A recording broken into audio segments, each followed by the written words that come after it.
Hello दोस्तों, तो अपना foundation of the nation current affair शुरू करते हैं। जैसा कि मैं हमेशा आपको बताती हूँ, for those who don't know, कि जितने भी हमें इंपॉर्टेंट आर्टिकल्स डिफरेंट न्यूज़पेपर्स में मिलते हैं जो कि कहीं ना कहीं आपको आंसर्स लिखने में हेल्प कर सकते हैं, मेन में सिचुएशन को समझने में हेल्प कर सकते हैं, वो हम डेफिनेटली डिस्कस करते हैं।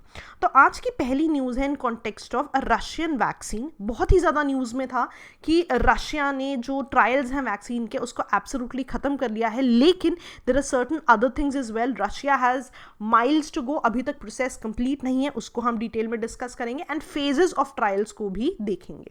Then gas pricing system, natural gas के बारे में डिस्कशन है, हमने पहले भी डिस्कस किया है और आज हम इसकी प्राइसिंग पे डिस्कस करेंगे कि ट्रांसपोर्टेशन प्राइसिंग पे सरकार की क्या राय है, सरकार क्या स्टेप्स ले रही है।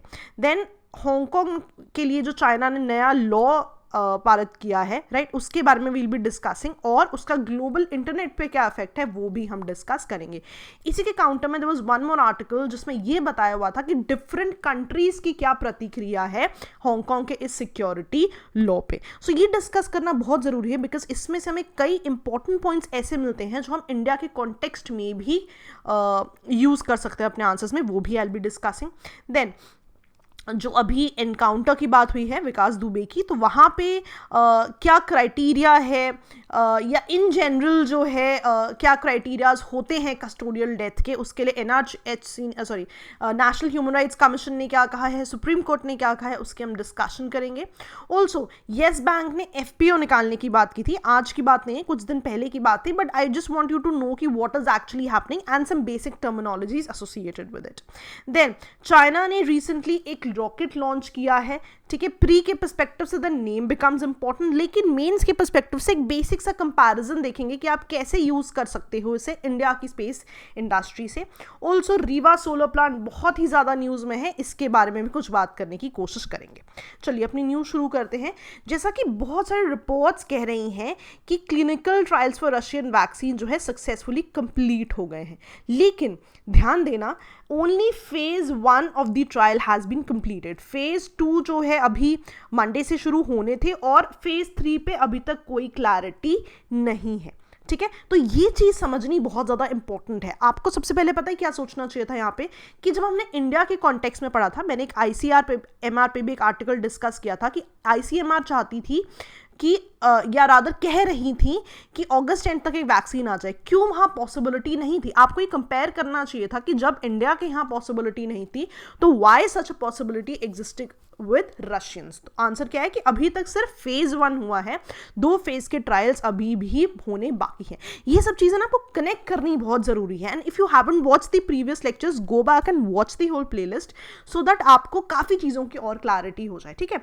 तो फेज 1 में क्या होता है, एक जो स्मॉल ग्रुप ऑफ वॉलंटियर्स हैं उन पे वैक्सीन कितनी सेफ है और उनके सिस्टम पे कितनी टॉलरेबल हुई ये आप चेक करते हो। और अभी जो रिजल्ट आए हैं, रशिया कह रहे कि किसी भी जो भी वॉलंटियर है उन्होंने कोई भी साइड इफेक्ट्स अभी तक जो है हमें सजेस्ट नहीं किए, ठीक है। तो फेज 1 में पता लग गया कि the moment you talk about the medicine तो ये आपकी बॉडी के लिए सेफ एंड टॉलरेबल भी है। अब फेज 2 में क्या टेस्ट होगा यहाँ पे कि वैक्सीन के अगेंस्ट, देखो एजेंडा क्या है कि मान लीजिए आप कि जो भी कोरोना वायरस है उसके अगेंस्ट ये वैक्सीन कितनी एफिशिएंट है और कितनी इम्यूनिटी जनरेट करती है ना, तो वही वो चेक कर रहे हैं कि पहले तो आपने डिस्कस किया कितनी सेफ है, फिर आपने डिस्कस किया कितनी ज़्यादा इम्यूनिटी जनरेट करती है अगेंस्ट द वायरस, प्लस कितनी एफिशिएंट है इस वायरस से हमें बचाने में। And one very important thing, कितना डोजेज इंपॉर्टेंट है, कितनी क्वांटिटी में देना इंपॉर्टेंट है ताकि इम्यूनिटी जनरेट हो जाए, ठीक है। ये फेज 2 में टेस्ट होता है। और फेज 3 में क्या टेस्ट होता है, देखो real life situations, as in पहले 2 फेजेस में तो आपने उसे लैब में एक पर्टिकुलर कंट्रोल्ड एनवायरनमेंट में टेस्ट किया होता है, राइट।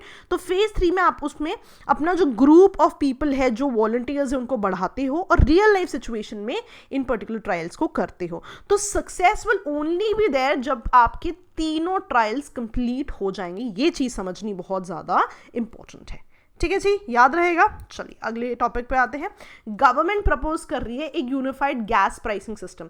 आई होप आपको अपने नेचुरल गैस का पिछला डिस्कशन याद है, मैंने काफ़ी डिटेल में डिस्कस किया था सीएनजी, राइट, एलएनजी, इनके डिफरेंसेस क्या है, ठीक है। तो आज हम इनकी प्राइसिंग पे डिस्कस करते हैं ना। This is why I have always been asking you to make you notes, कि मान लीजिए कि नेचुरल गैस में मैंने आज कोई डिस्कशन किया, आपने अपने नोट्स बना लिए, अब अगले 10 दिन बाद जो मैं डिस्कशन करूंगी आप उन्हीं नोट्स के नीचे लिख लीजिए, तो किसी भी टॉपिक पे आपके पास एक प्रॉपर आंसर का मटेरियल आ जाएगा by the time you write your mains, ठीक है। बहुत ही छोटे छोटे पॉइंट्स होते हैं दोस्तों, and they really help you to answer questions, ठीक है। अब जैसे पिछला वाला टॉपिक है, आप उसको कोरोना वैक्सीन, मान लीजिए आपको सवाल आ जाता है इन कॉन्टेक्स्ट ऑफ की सक्सेस रेट क्या है, या क्या सक्सेसफुल हुई हैं ऐसी वैक्सीन्स, क्या दिक्कतें आ रही हैं, आप उसको पीछे कोट कर सकते हैं, ठीक है। अगेन गवर्नमेंट प्रपोज करिए कि एक बेसिक सा प्राइस मैकेनिज्म बनाया जाए। तो बेसिकली अगर हम नेचुरल गैस के कॉन्टेक्स्ट में अपने ऑब्जेक्टिव की बात करें तो the share of natural gas जो है बाय 2030 बढ़ाया जाना चाहिए इंडिया के एनर्जी बास्केट में। फिलहाल एनर्जी का सिर्फ 6% है नेचुरल गैस, आप चाह रहे हो कि 25% तक हो जाए, ठीक है। तो इंडिया में टैरिफ कैसे डिसाइड होते हैं कि जो ट्रांसपोर्टेशन है वो किस तरह से होगी। फॉर एग्जांपल मान लो जैसे एक जगह से दूसरी जगह आनी है, ये पर्टिकुलर टैरिफ है ना, मतलब मान लो नेचुरल गैस को आपको ट्रांसपोर्ट करना है, राइट, तो किस तरह से ये टैरिफ डिसाइड होता है। सी डिफरेंट है फॉर एवरी पाइपलाइन, ठीक है, एक डिफरेंट क्राइटेरिया से डिसाइड होता है, right. Criteria is not that important, बस आप इतना याद रखो कि हर एक पाइपलाइन के लिए कुछ एक बेसिक क्राइटेरिया है। And one very important thing, मान लीजिए जहां से गैस इंजेक्ट हो रही है ना, जहां से शुरुआत हो रही है, वहां से अगर आपको 300 किलोमीटर तक का ट्रांसपोर्टेशन करना है तो डिफरेंट टाइप का टैरिफ होगा। अगर बियॉन्ड 300 किलोमीटर का ट्रांसपोर्टेशन करना है तो टैरिफ क्या होगा, डिफरेंट होगा, ठीक है। अब इसमें दिक्कतें क्या आती हैं, जितने भी इंपोर्टेड नेचुरल गैस है ना, जितनी भी बाहर से आ रही हैं, मान लीजिए वो वेस्ट कोस्ट पे आ गई, ठीक है, मान लो इंडिया का वेस्ट कोस्ट है, ईस्ट कोस्ट है, यहाँ पे आ गई। अब मान लो ईस्टर्न रीजन्स को अगर इस गैस की ज़रूरत है तो क्या होगा, अगर रीजन बहुत ज़्यादा दूर है तो इस क्राइटेरिया के हिसाब से पैसे भी उतने ज़्यादा लगेंगे। मान लो कि जो रीजन्स वेस्टर्न कोस्ट के पास हैं, 300 किलोमीटर के अंडर में आते हैं, उनको टैरिफ कम लगेगा for transportation of natural gas, और जो बियॉन्ड है उनको बहुत ज़्यादा लगेगा। इस वजह से क्या हो रहा है कि डिस्टेंस और कॉस्ट की वजह से काफ़ी ज़्यादा प्राइसिंग बढ़ जाती है। लेकिन फिर भी ना इंडस्ट्री को बहुत ज़्यादा दिक्कतें नहीं आ रही। क्यों नहीं आ रही पता है, क्योंकि बहुत इंपॉर्टेंट है, इंटरनेशनल प्राइसेस ही इटसेल्फ बहुत ज़्यादा लो है। इस वजह से क्या होता है कि इवन इफ टैरिफ बहुत ज़्यादा बढ़ जाता है तो भी बहुत ज़्यादा एक्सट्रीम लेवल्स पे प्राइस नहीं बढ़ता। वाई, बिकॉज इंटरनेशनल प्राइसेस बहुत ज़्यादा कम है। तो ये चीज़ आपने याद रखनी है। तो अब सरकार क्या कर रही है, सरकार देख रही है कि मान लो कोई भी चीज़ का फाइनल प्राइस है, तो फाइनल प्राइस तो ट्रांसपोर्टेशन कॉस्ट मिला के ही होगा ना। मान लो आपके घर पे एक ब्रेड आ रही है, तो ब्रेड की टोटल कॉस्ट जो है उसी हिसाब से होगी ना, कि रॉ मटेरियल कितने का लगा, ट्रांसपोर्टेशन कितनी हुई, जो बना रहा है उसको भी तो अपना प्रॉफिट देखना है। तो ये जो ट्रांसपोर्टेशन है, फाइनल कॉस्ट जो होती है नेचुरल गैस की, उसका 10% होता है। तो सरकार क्या चाहती है कि और भी ज़्यादा इसको हम कम करें। तो सरकार क्या चाह रही है कि कहीं ना कहीं वो कह रही है कि जो डिस्टेंसेज हैं, ठीक है, इनमें हम एक फिक्स तरह का टैरिफ बनाएं। हम फिक्स कर दें कि अगर 300 किलोमीटर है तो हम एक्स चार्ज करेंगे, अगर बियॉन्ड 300 किलोमीटर है तो हम वाई चार्ज करेंगे। चाहे 300 से ज़्यादा 1000 किलोमीटर हो, चाहे 300 से ज़्यादा 1500 किलोमीटर हो, the price would be same, right, the price would be only two things, X and Y. पर अभी तक ये प्रपोजल है, ठीक है, आगे नहीं बढ़ा है। पर इन चीज़ों को ना वे फॉरवर्ड में डिस्कस कर सकते हो। What are the issues with such industries, what are the issues with the India's energy basket. तो उसमें एग्जाम्पल्स ही कोट करोगे, है ना। जैसे मान लो कि इंडिया में एनर्जी बास्केट क्या है, आपको उसके वे फॉरवर्ड लिखना है कि आप बेटर कैसे कर सकते हो, या आपको लिखना है उनमें इशूज़ क्या हैं। तो आप इशू में लिख देते हो प्राइस मैकेनिज्म्स में इशू है। अब प्राइस मैकेनिज्म में इशू अगर आपने लिखे हैं तो दूसरे किसी और बंदे ने भी लिखे हैं, why should you get 2 marks extra, because आपने ये एग्जाम्पल कोट किया है। मार्क्स दोस्तों एग्जाम्पल्स के ही हैं, the more examples you quote the more marks you suppose to get. इसीलिए ये चीजें मैं डिस्कस करती हूँ, ठीक है। तो ये याद रखना कि अब इंडिया कह रहा है कि हम टैरिफ सिस्टम्स को कहीं ना कहीं रैशनलाइज करेंगे, फिक्स करेंगे। कैसे होगा eventually we'll have to see. Also India ना एक बहुत अच्छी चीज़ पे रिलाई कर रहा है। इंडिया कह रहा है कि बहुत सारी अभी तक ऐसी डिमांड है नेचुरल गैस की जो अभी तक ना सामने नहीं आ पाई है। The demand has not been unlocked. वो कह रहे हैं कहीं ना कहीं जहां हमारे इंपोर्ट्स बढ़ेंगे तो क्या होगा, जितना हम इस टैरिफ को फिक्स कर देंगे उतना ही इंपोर्ट करने के बाद भी जो गैस प्राइसिंग है वो कहीं ना कहीं नॉमिनल ही रहेगी और एक्सपोनेंशियली बढ़ नहीं जाएगी। सिंपल सी बात है, ठीक है जी, याद रहेगा। चलिए अगली न्यूज़ पे आते हैं। हांगकांग पे ना सिक्योरिटी लॉ की बात हुई है, ठीक है, इसका इंटरनेट से क्या रिलेशन है इसकी हम बात करेंगे, लेकिन I want you to understand what actually happened, ठीक है। अगर आप देखो तो ये चाइना जो हांगकांग मकाई रीजन है कहीं ना कहीं इनिशियली था चाइना का पार्ट, बट इवेंचुअली जब बहुत ज़्यादा I am not very sure आपको इन हिस्ट्री के बारे में कितना पता है, बट बहुत ज़्यादा आपने ओपियम वॉर्स सुनी होंगी, है ना। तो यहाँ पे क्या हुआ, इस तरह की कुछ वॉर्स के बाद ये सारा जो रीजन है हांगकांग का, ये किसके पास चला गया, यूके के पास चला गया, ठीक है। और बहुत सारे साल यूके ने इसको अपने रूल्स के हिसाब से चलाया। इवेंचुअली बात हुई कि चाइना को ये रीजन वापस दिया जाए, ठीक है। तो हुआ क्या कि यूके ने ये तो अग्री किया कि ठीक है चाइना को ये रीजन वापस दिया जाए, लेकिन उन्होंने बोला कि मेजॉरिटी चीज़ें जो हांगकांग की हैं वो जो हमने रूल्स बनाए हैं, रेगुलेशंस बनाए हैं, उन्हीं के हिसाब से चलें, बस कुछ बेसिक सी चीज़ों पे आपका कंट्रोल होगा, for example military and certain other things, ठीक है। तो इस हिसाब से की बात होके हांगकांग को चाइना को लौटा दिया गया, ठीक है। आई होप आपको समझ में आ रहा है, काफ़ी सिंप्लीफाई करने की कोशिश कर रही हूँ मैं, ठीक है। अब इवेंचुअली क्या हुआ कि यहाँ पर एक बेसिक सा लॉ आया 1-2 साल पहले कि अगर कोई भी हांगकांग में मुद्दा उठता है ना, कोई भी क्राइम होता है ऑफ सर्टन सॉर्ट, तो उनको आप चाइना में ट्रायल करोगे, ठीक है, उनको चाइना भेज दिया जाएगा। तो इस पर बहुत ज़्यादा प्रोटेस्ट होने लग गए, ठीक है। सो इस वजह से बहुत ज़्यादा वहाँ पे कुछ समय से प्रोटेस्ट हो रहे थे, राइट। तो अल्टीमेटली सरकार वहाँ क्या बोलती है, चलो ठीक है, we'll not come up with such a law, लेकिन स्टिल जो है प्रोटेस्ट कम नहीं हुए एंड इवेंचुअली चाइना ने वहाँ पे एक ड्रेकोनियन लॉ लगा दिया, ठीक है। अब ये लॉ किसकी बात करता है, लॉ कहता है कि उन्होंने 4 चीज़ों को क्रिमिनलाइज कर दिया चाइना ने, ठीक है। सिसेशन, कि अगर आपकी टेंडेंसी है चाइना से अलग होने की, सबवर्जन, अगर आप वहाँ की गवर्नमेंट के अगेंस्ट जाने की बात कर रहे हो, या आप किसी तरह की टेररिस्ट एक्टिविटीज़ में इन्वॉल्व हो, या आप किसी फॉरेन कंट्री या फॉरेन एजेंट के साथ मिलके चाइना की नेशनल सिक्योरिटी को एंडेंजर्ड कर रहे हो, तो डेफिनेटली ये चारों चीज़ें क्रिमिनल मानी जाएंगी एंड आपको अकॉर्डिंगली पनिश किया जाएगा। नाउ दिक्कत ये है कि हांगकांग लेजिस्लेचर से पूछा ही नहीं कि आपको क्या इस पर्टिकुलर लॉ के लिए अग्रीमेंट है या नहीं है, एब्सोल्युटली सीक्रेट में प्रिपेयर किया गया, सीक्रेटली ही प्रोमलगेट कर दिया गया, राइट। और भी बहुत सारी चीज़ें बोली इन्होंने, इनको और ज़्यादा बल्कि अगर अभी भी आप देखोगे तो सारी डिटेल्स इस पर्टिकुलर लॉ की बाहर नहीं आई हैं, ठीक है। और बहुत छोटी छोटी चीज़ों को ऑफेंस बना दिया गया है, राइट। रादर कह रहे अगर आपकी गवर्नमेंट बिल्डिंग्स में कोई डैमेज आता है then also you will be liable, so there are certain things which are there. Again the only thing is कि वो अलाउ करता है हांगकांग को कि भाई ये जितनी भी हमने मुद्दे बनाए हैं, इन मुद्दों को इन्वेस्टिगेट करने के लिए आप चाहो तो अपनी एक नेशनल सिक्योरिटी कमेटी बना सकते हो, but again there will be huge China का कंट्रोल, तो कितना ये डेमोक्रेसी को प्रिवेल करेगा इसमें दिक्कतें हैं, ठीक है। तो कहीं ना कहीं अब क्या होगी कि हांगकांग की फ्यूचर आइडेंटिटी कैसी होगी ये डिस्कस करना बहुत ज़रूरी है, रादर इस पे ड्वेल करना ज़रूरी है, क्या हांगकांग के पास वही प्रिविलेजेस रहेंगी जो थी या फिर बदल जाएंगी।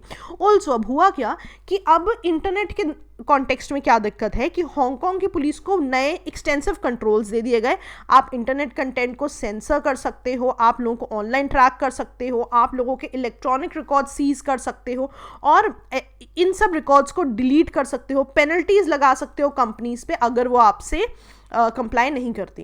तो अब क्या होगा, अब दिक्कत ये है कि अब कंपनीज क्या करेंगी, बहुत सारी कंपनीज हैं यहाँ पे, right, companies like Facebook, Twitter, तो वो सब कह रही हैं कि let's have a review of the new legislation and then we'll see कि हमें आगे का स्टेप्स क्या लेना है।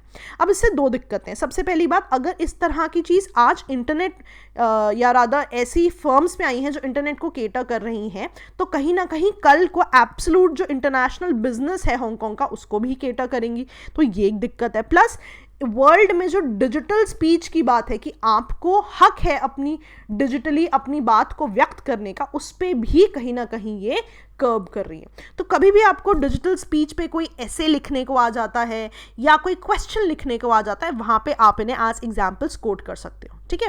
तो ये आर्टिकल कहता है कि कंपनीज ऐसा करें कि कहीं ना कहीं ताइवान के पास मूव हो जाए, मेनलैंड चाइना के आसपास ही रहें एंड इवेंचुअली सेट करें कि वो किस तरह से हांगकांग को डील करना चाहती हैं। लेकिन इससे बहुत ही इंपॉर्टेंट टेक अवे क्या है कि कहीं ना कहीं जो बॉर्डर डिस्प्यूट्स हैं आपके, है ना, चाइना और हांगकांग के इन जनरल, वो कहीं ना कहीं वर्चुअल वॉल्स भी बना सकती हैं between different territories, virtual walls in context of anything, in context of your freedom of speech, in context of your national security, anything. तो इन चीज़ों को ध्यान में रखना ज़रूरी है, ठीक है। तो इनको कहीं ना कहीं कितनी आज अगर आप सॉवरेंटी पे क्वेश्चन आ जाते हैं तो आप इन चीज़ों को कोट कर सकते हो, राइट। वर्ल्ड ऑर्डर पे आ जाए क्वेश्चन, इन चीज़ों को कोट कर सकते हो। अब इसके काउंटर में एक आर्टिकल था कि बाकी कंट्रीज इस पे कैसे रिएक्ट कर रही हैं, ठीक है। तो बहुत सिंपल सी चीज़ें लिखी हुई हैं। फॉर एग्जाम्पल यूएस के बारे में लिखा हुआ है कि यूएस जो है हांगकांग को अलग नहीं मानता अब चाइना से। यूएस जो है जो मान लीजिए कि इकोनॉमिक सैंक्शंस की बात कर रहा है वहाँ पे, राइट। और ऑल्सो वो कह रहे हैं कि ऐसे बैंक्स जो कि चाइनीज़ ऑफिशियल्स के साथ बिजनेस करते हैं हम उन्हें पीनलाइज करेंगे, ठीक है। ऑल्सो जितने भी वीज़ा रिस्ट्रिक्शंस हैं, मान लीजिए कि ऐसी बहुत सी चाइनीज़ कम्युनिटी पार्टी है, कम्युनिस्ट पार्टी हैं जो कि कहीं ना कहीं हांगकांग को अफेक्ट कर रहे हैं, उन लोगों पे वीज़ा रिस्ट्रिक्शंस लगा देंगे। अब आप समझ रहे हो, ये चीज़ें आप डायरेक्टली यहाँ पे भी कोट कर सकते हो, प्लस इंडिया के कॉन्टेक्स्ट में कभी आपको वे फॉरवर्ड लिखना हो, राइट, तो उन चीज़ों में भी आप बात कर सकते हो। इन जनरल इन किसी कंट्री के कॉन्टेक्स्ट में भी इकोनॉमिक सैंक्शंस कोट कर दो, वीज़ा रिजीम्स कोट कर दो। यूके कह रहा है भाई हमारे साथ तो जो हिस्टोरिक रिस्पॉन्सिबिलिटीज़ थी चाइना की, जो हमने डिस्कशन किया था, उससे चाइना हैज़ एब्सोल्युटली डिविएटेड, तो अब obviously they will take a call what is to be done, ठीक है। ऑस्ट्रेलिया कह रहा है हम सेफ पैसेज ऑफर करेंगे, लेकिन अभी अनाउंसमेंट नहीं हुई है, राइट। ऑस्ट्रेलिया ये भी कह रहा है कि भाई हम हांगकांग में जो लोगों ने बिजनेस लूज किया है they can relocate to Australia, ठीक है। एक्सट्रैडिशन ट्रीटी उन्होंने हांगकांग से जो है बिल्कुल ही एब्सोल्युटली जो है सस्पेंड कर दी है। इसी तरह से कनाडा भी